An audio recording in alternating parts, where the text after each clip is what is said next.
안녕하세요. 토요미스테리 디바제시카입니다. 미국 남동부 조지아주에 위치한 대도시 애틀랜타. 이름은 한 번씩 들어보셨을 텐데요. 여기서 차로 30분 정도 떨어진 곳에 수많은 한인들이 모여 살고 있는 둘루스 한인타운이 형성되어 있습니다.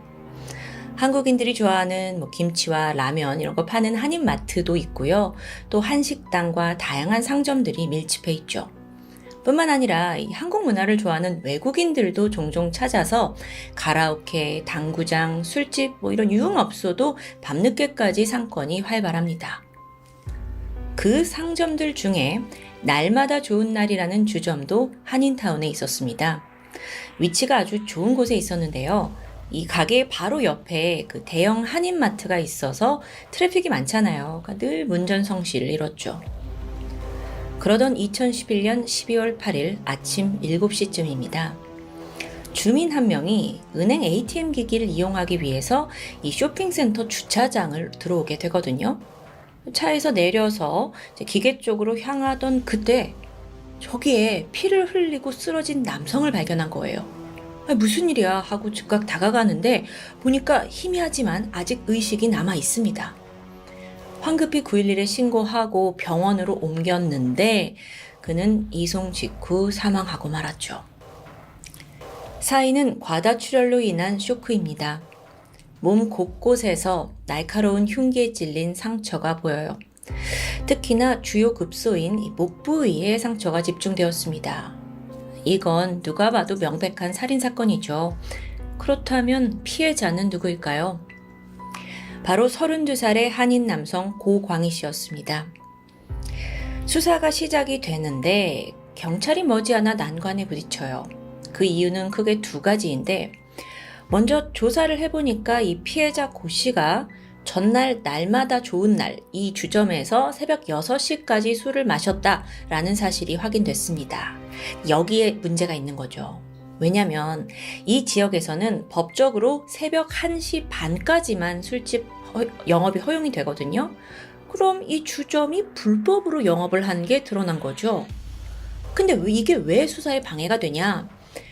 같은 시각 해당 술집에 있던 손님들이 누구였는지 파악하기가 쉽지 않았기 때문입니다. 거기에 있었다는 것만으로도 같이 법을 어긴 게 되니까 다들 쉬쉬하는 분위기인 거예요. 그래서 그 누구도 선뜻 그날 새벽에 일에 대해 입을 열지 않는 거예요. 결국 고민하던 경찰은 고 씨의 주변 인물들을 상대로 탐문을 하게 됩니다. 아니 근데 이것도 쉽지 않아요. 왜냐하면 고 씨의 직업 때문이었죠. 그는 인근에 있는 한인 호스트바에서 매니저로 일하고 있었습니다. 그러니까 쉽게 말하면 남자 접대부들을 관리했던 거예요. 그러니 이 애틀랜타에서 호스트바라는 장소 자체가 굉장히 생소합니다. 지역적으로 여기는 미국 최대의 기독교 교파가 자리 잡고 있는데 그러다 보니 좀 보수적인 분위기가 흐르고 있죠. 그래서 여성이 남성의 접대를 받으려고 이 호스트바에 가고 막 술을 마신다라는 이 문화 자체가 낯설어요. 이게 이제 미국 경찰들한테는 더욱더 좀 이상하죠. 그러면서 오히려 미국 경찰들이 한국 사람들한테 아니 저 호스트바 좋은데요 나쁜데요? 라고 되물었을 정도입니다. 상황이 이렇다 보니 수사가 쉽게 진전될 리가 없죠. 그러던 중 극적으로 목격자 한 명이 나타나거든요. 사건 발생 시간 문제의 주차장을 탁 지나던 택시기사였습니다. 이야기를 들어보니까 아니 내가 그날 지나가는데 남자 한 4명이 한 사람을 막 두고 삥 둘러싸서 막 때리고 있더라고. 누가 봐도 그냥 지나칠 수 없는 장면이었죠. 게다가 이 택시기사는 그 무리들의 인상착의까지 기억하고 있었습니다. 이거예요. 이제 좀 수사에 진전이 있을 수 있겠죠.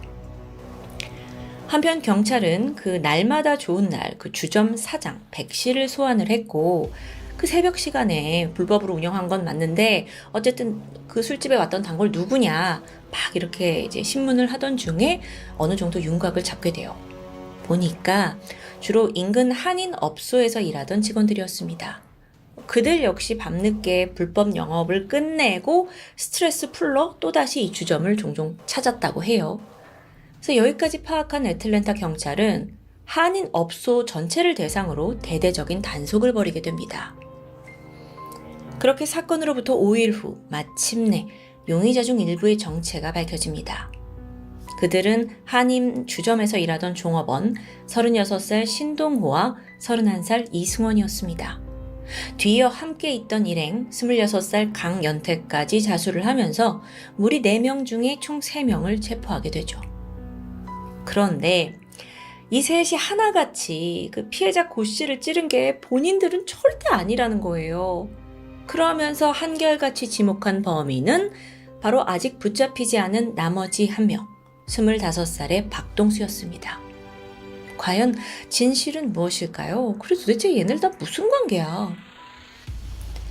2011년 12월 8일 새벽 5시 이 주범 박동수를 포함해 가해자 무리 4이서 날마다 좋은 날 주점을 찾았어요. 미국 술집은 1시 반이면 다 문을 닫거든요. 근데 여기는 늦게까지 손님 받아주니까 평소에도 자주 왔다고 합니다. 그렇게 무리가 들어가니까 가게 사장 백 씨도 금세 알아봤습니다. 단골이니까요. 그런데 그날 또 다른 테이블에서 남자 둘, 여자 둘이 술을 마시고 있었어요. 그중 한 명이 피해자 고광희 씨였고요. 참고로 다른 남성은 동료 오 씨였는데 일단 이 사장은 지금 박동수 일행이 4명이 새로 들어왔잖아요. 자리 배치를 원래 술을 먹고 있던 고 씨 테이블 옆으로 해줘요. 근데 술을 마시다가 얼마 후에 소란이 벌어졌죠?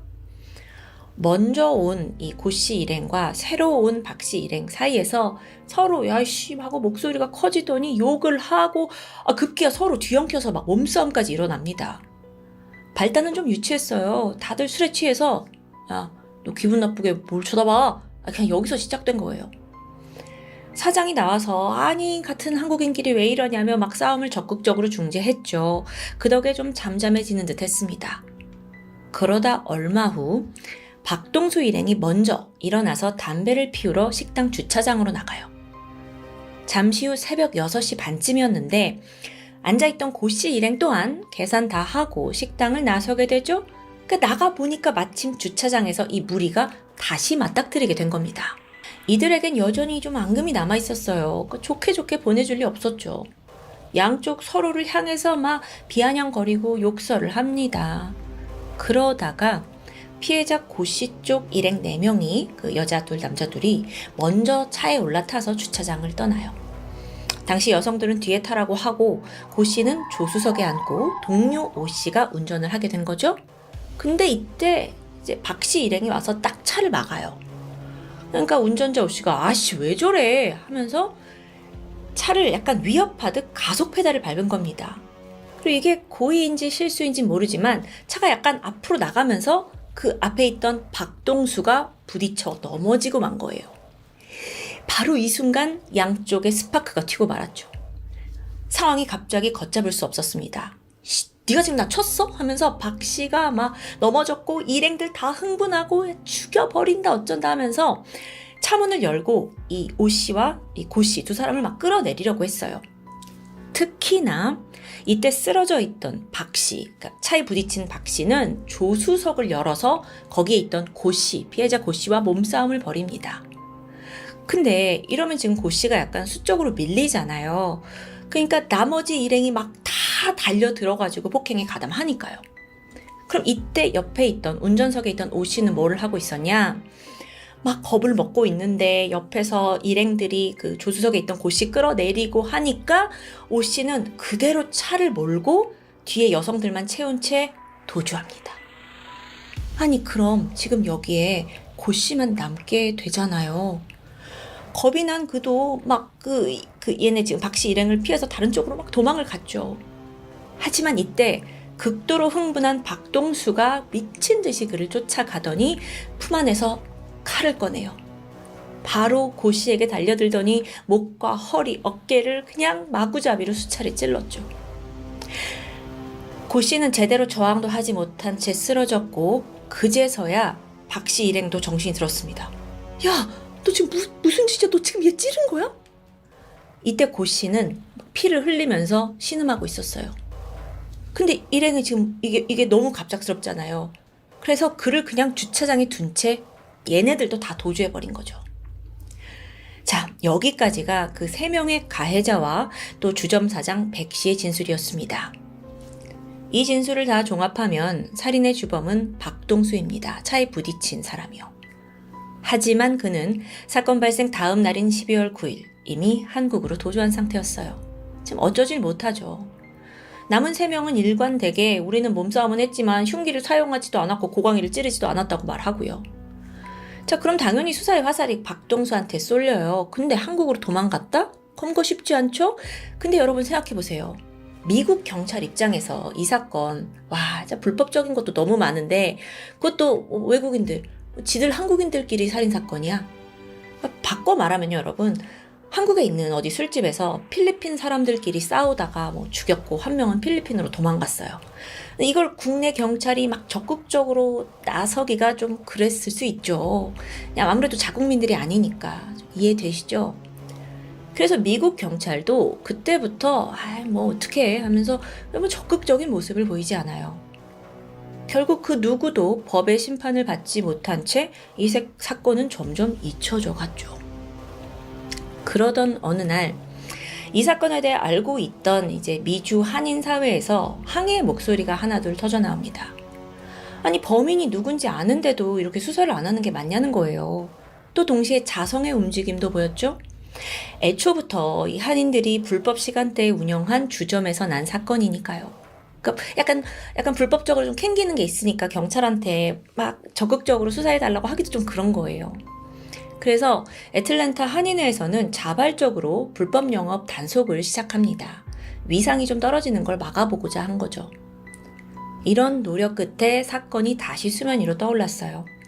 또 미국 주류 언론까지 관심을 보이면서 덕분에 미국 경찰이 오케이, 좀 늦었지만 저희가 수사를 해보겠습니다 하죠.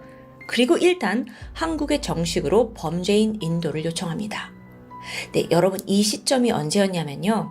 사건이 벌어진 지 무려 6년 뒤의 일이었습니다. 2017년 9월 서울경찰청 국제범죄수사부는 법무부로부터 박동수에 대한 수사를 의뢰받습니다. 가장 먼저 박동수가 언제 한국에 들어왔는지 입국 기록 그리고 한국 거주지를 확인했죠. 일단은 그 입국할 때 간이로 적은 주소지 있잖아요. 그거를 확인했는데 예상대로 허위 정보였습니다. 주민등록상 주소지도 수색했지만 그는 없었어요. 아무리 그래도 지난 6년간 지금 한국에서 살고 있는 거잖아요. 그럼 어떤 다른 기록이라도 남지 않았을까 생각을 했죠. 이어서 경찰은 의료 기록, 은행 기록, 카드 거래 기록 다 확인을 합니다. 보니까 박동수가 한국에 온 지 얼마 안 돼서는 고양시쯤에 있는 이비인후과에서 치료를 받은 기록이 남아 있더라고요. 근데 그 이후로는 뭐 다른 기록이 존재하지 않고요. 이거 지금 철저하게 신분을 감추고 아예 의도적으로 잠적한 거죠. 왜냐면 자기가 미국 그 범죄 사건으로 쫓기고 있는 걸 아니까요. 자, 원래 이 박동수라는 사람은요, 미국에서 어머니와 단둘이 살고 있었습니다. 아버지와 누나는 한국에 살고 있었지만 부친과는 왕래하지 않았다고 해요. 그나마 누나와는 미국에서 계속 연락을 주고 받았고요. 그렇다면 이 누나가 유일한 실마리겠죠. 경찰은 서둘러 누나의 신원을 확인했고 서대문구에 거주한다는 걸 알아냅니다. 뿐만 아니라 누나와 연락을 했을 거잖아요. 그래서 휴대폰 통신 기록을 분석했거든요. 그랬더니 수상한 번호가 하나 나와요. 이게 누나가 직접 건 건 아닌데 주기적으로 이 번호로 걸려오면 누나가 받더라고요. 그래서 해당 번호를 조사해보니 평소에는 꺼져 있습니다. 기지국 신호가 잡히지 않아요. 경찰은 직감적으로 이게 박동수의 것이다 라고 생각을 했죠. 신호를 살펴봤어요. 그랬더니 주로 경기도 일산과 그 고양시 가깝죠. 경기도 일산과 서울 종로구에서만 이게 잡히는 겁니다. 그래서 경찰이 박동수 사진을 들고 그냥 그 일대 돌아다니면서 탐문 조사를 했거든요. 근데 이렇게는 흔적이 나오지 않았습니다.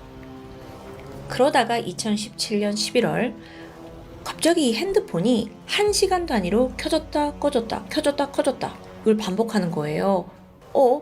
이걸로 동선 추적할 수 있겠는데? 신호는 강남 고속버스 터미널에서 시작해서 천안, 대전 쭉 남쪽으로 내려갑니다. 고속버스를 탄 거예요. 핸드폰을 가지고. 그렇게 한참 만에 포착된 곳은 부산 광안리였죠. 자, 지금 용의자의 신원이 있어요. 근데 뭐 경찰이 갑자기 지금 부산에 가서 박 씨를 찾을 순 없잖아요. 그래서 생각해보니까 어차피 이 사람 지금 서울에 사는 거면 다시 고속버스 타고 서울로 돌아올 겁니다. 그래서 경찰이 버스 터미널에서 잠복을 시작했죠. 아니, 그런데 갑자기 휴대폰 위치가 부산역으로 바뀌어요. 이게 왜 위급 상황이었냐면 버스가 아니라 기차를 탄 겁니다. 돌아오는 길에. 작전 변경. 경찰이 서둘러 인원을 데리고 서울역으로 달려가서 다시 잠복을 했죠.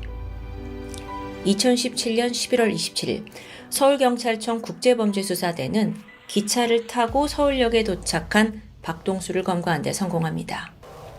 여러분, 이게 참 대단한 게 이게 실마리라고는 지금 켜졌다 꺼졌다 하는 휴대폰 신호 하나뿐이었어요.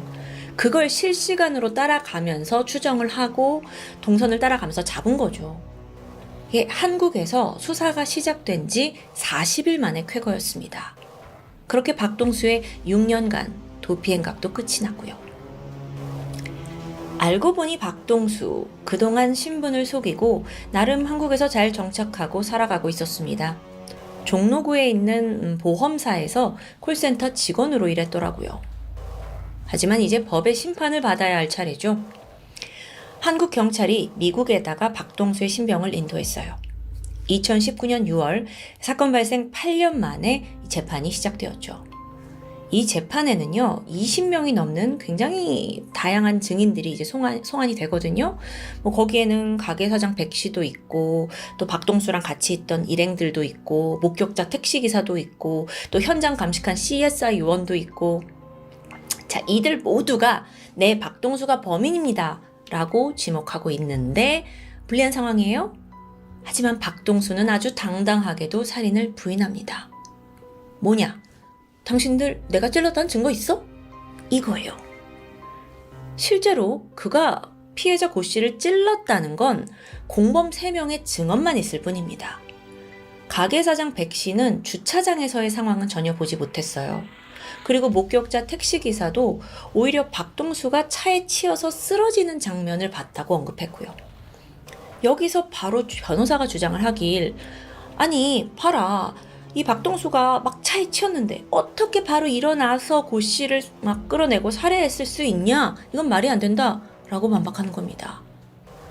아니, 그러면 살인을 한 게 아니라면 왜 바로 다음날 한국으로 도주한 거죠? 여기에 대해 박동수는 자기는 도망친 게 아니래요. 원래부터 그 12월쯤에 내가 한국에 돌아갈 계획이 있었다는 거예요. 그리고 한국에서도 내가 숨어 산 게 아니라 직장 생활도 하면서 떳떳하게 살지 않았냐? 잘못한 거 없다 라는 입장. 이거 아주 재판이 복잡해지겠죠? 한편 검찰 측은 이 공범들의 진술, 또 현장에서 회수한 CCTV, 또 맞은편 마트 주차장 CCTV를 증거로 이제 들이밉니다. 비디오를 다각도로 분석을 해보니까 고 씨를 찔러서 살해한 인물은 박동수가 분명하다라는 내용이 나왔어요. 그렇게 치열한 법정 공방이 오갔고 정말 한인들이 당시에 이 사건에 굉장히 주목을 하게 됐죠. 그리고 마침내 최종 판결이 내려집니다. 미국 배심원단은 만장일치로 박동수의 살인에 대해 유죄라고 인정합니다. 그 근거로 다른 공범들이 이제 증언을 했는데 그게 사실 꾸며냈다고 보기 좀 힘들고 다 일관됐어요. 그리고 결정적으로 박동수가 도주했다, 바로 도주했다라는 사실이 아주 주요하게 작용했죠. 그리고 나서 박동수에겐 미국 법정의 최고형인 종신형이 선고됩니다. 참고로 현장에 함께 있던 나머지 피고 셋은 각각 1,000만 원의 보석금을 내고 풀려났다고 해요. 이들에게 살인죄는 적용되지 않았고요. 한인타운 술집에서 벌어진 사소한 시비가 끔찍한 범죄로 이어진 애틀랜타 한인타운 살인사건. 그런데 사실 미국 현지에서 이 사건이 언론에 이렇게 나갔을 때는 피해자의 직업이 호스트바에서 일하는 매니저였다. 그리고 또 코리아타운 내 이렇게 술집들이 불법으로 영업을 한다더라 라는 이 점이 더 주목을 받았다고 합니다. 이것조차 아무래도 그 사건 당사자들이 미국인들이 아닌 이민자들이라서 그런 건 아닌가라는 생각이 들어요. 가장 중요한 건 범인 검거 그 자체일 텐데요. 더구나 한 가지 놓치는 부분이 있습니다. 피해자 고 씨가 그날 막 구타를 당하고 있을 때 나 몰라라고 도망친 일행이 있어요. 운전자 오 씨와 나머지 두 여성. 그 현지 애틀랜타 사람들의 추측컨대 아마 이 일행들이 합법적으로 미국에 체류하는 사람들이 아니었기 때문에 경찰이 오기 전에 그냥 서둘러서 현장을 떠난 것으로 보인다고 말합니다. 그러니까 신분에 문제가 있으니까 경찰 오기 전에 그냥 우리는 잡히면 우리 어떻게 될지 모른다고 떠난 거예요. 그래서 이것 때문에 신고도 못했고요. 이게 다소 좀 한인 사회의 민낯이 드러나는 것 같아 좀 안타깝죠. 그곳이 내 나라였고 또 법에 걸리는 게 없던 사람들이었다면 과연 사건 해결에 이렇게 오랜 시간이 걸렸을까요? 이민사회의 어쩔 수 없는 현실이겠죠. 여러분은 어떻게 생각하시나요? 지금까지 토요미스테리 디바제시카였습니다.